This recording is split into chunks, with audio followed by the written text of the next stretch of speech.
back to my channel, everyone. Thank you so much for being here for part of the Steal My Story series. So today I am keeping it a little bit simpler. I just put on there a few really good options, and today I'm gonna talk about it, and hopefully it will get those creative juices going if you're looking to write your own story or expand upon what you already have, or if you have that writer's block, maybe this will help remove those obstacles. So, without further ado, I'm gonna share my screen. We're gonna get started with this. So, I know in my last video I had written out paragraphs, and that's usually what I would like to do, but today I just wanted to try and flesh this out a different way. So I have this shortened. I've got 4 different options here. So let's talk about the first one that I came up with. So I think this is a topic that most of us are going to know about. The first one, though, is going to be like AI or corporate farms. So we have these big corporate establishments, and they're sucking up a lot of resources, an insane amount of resources, let's be realistic. And let's say we want to do like an apocalyptic thriller where, let's say, and I'm just, again, I'm going off the cuff here with all this. I don't have anything scripted. This is just me and this, and just letting my mind work. When I look at this and I see sucking up all of the resources, leaving people at the mercy of others, so like my mind would go to, yes, like an apocalyptic horror thriller where all them resources are just completely depleted. I'm sorry. All the resources are completely depleted. And you have these top 1%, 5%, whatever, and they have access to all of the resources. They control everything at the top now. And let's say they make the choice about who it trickles down to. So do something like that where people are just trying to survive, or maybe there's a rebellion. It decided to go more in the dystopian direction where maybe, yeah, there's a rebellion and they're trying to get back the resources or fix and revive the human race or something. So got a lot of options with that in that direction, I think, especially because I think what makes something like that so scary is when there's a certain kind of realism behind it, where it can make the reader question, can something like this happen? Those are sometimes some of the best kind of works of fiction out there, are those ones that really make you think about the worst possible scenario. So yeah, for that one, I would say that'd be a really good direction for something like that, just looking at it. Now, I think it'd be really hard to turn something like that maybe into like a romance or fantasy, but not out of the realm. Maybe if it was a fantasy realm, maybe it could be that the dwarves have this conglomerate to build like their weapons and all of the important stuff for like the wealthy, I don't know, elves, whatever, that maybe they need, like, I don't know, dragon scales or something from dragons, and they're killing them all, and then when all the dragons are gone, it might be that, you know, the planet then ceases, or where they live ceases to exist because they need an ecosystem. I don't know.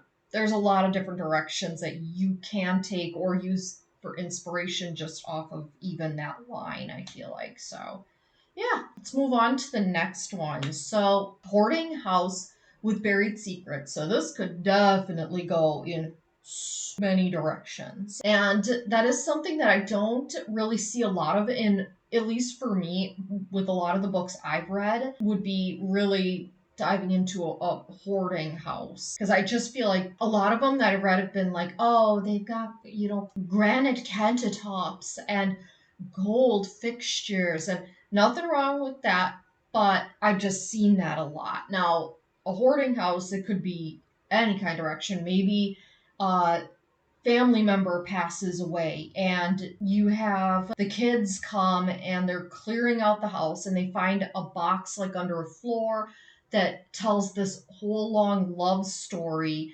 about like this woman and this guy and how they met each other throughout the war. And then we just kind of go through the story unfolding from like her diary that they found in this box, along with a bunch of other things that could kind of shape up into the romance, and maybe why she started hoarding was because she was very depressed after her love died. Maybe going in more of like a very sad, depressing, but like a romance kind of direction. There's a lot I could do with that. Or perhaps a social worker is called to investigate this house. There was maybe like somebody said, oh, the person living there might need help or something's going on, and then they discover something terrifying living and almost like under the garbage or something, like swimming around under there.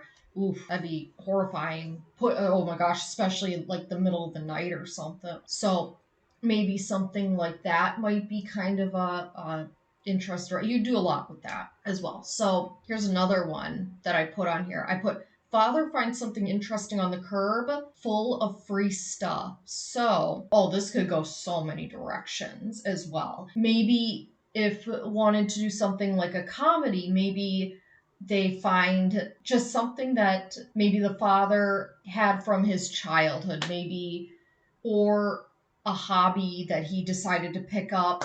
Like, for example, maybe him and his son, they were out walking. The person who lived there is moving and they see a bunch of new golf clubs. And the dad grabs those and him and his son continue walking home. Well, he starts to pick up this hobby of golfing and he finds out he's like really good at it and excels, and then he gets kind of pushed through there, and then he starts going and doing it competitively, and he's just really good at it. And all of these crazy things kind of happen along the way. Just a lighthearted, fun kind of like a comedy, or just a family drama maybe, but just something more lighthearted in that direction. Another direction it could go in is if, let's say, the father and son are out there and they see something and they're like, oh my gosh, it's this new baseball and it looks great. But come to find out it's like cursed, and they just get, everything just starts going wrong, and they're thinking their house is haunted. But then they keep, whenever the dad is walking around the house, maybe the baseball just like appears and he keeps trying to take it back to his son's room, and then he'll go to work. He'll drive to work and do all of that, and then he'll come home and the baseball will be waiting for him in the driveway. Kind of mix it up, have some fun with that. But, or do like, yeah, horror comedy with that. Maybe like this baseball is, yeah, following him around, and that's like the worst thing happening, but it's just driving him nuts. So yeah, that one definitely, you could go in any kind of direction. I mean, even if it was a romance, it could, maybe the father and the son are walking along and this lady is putting out free stuff on the curb, and he meets her and they hit it off. And it's hard though because she's moving and she's going to be moving to another state, and yet here he meets this person who's like a block away from them, who is just absolutely perfect, and then come to find out she's moving away. So I don't know. A lot of good options with just that one sentence. So, and the last one would be a panhandler finds something unexpected. Again, another one that can go so many different directions. Maybe somebody who is panhandling outside of a building runs into just somebody terrible and they have to like survive. Or maybe going with something more heartfelt, where maybe the panhandler is just kind of living day to day, trying to survive, when stumble across a box filled with a ton of cash, and they decide to buy a bunch of like food with it, and they go on a buying spree. But then the person looking for the box comes back and tries to retrieve it, and then things don't go very well. So there's a lot of directions this could go in with this. So yeah, but even just from these sentences can be built into something bigger.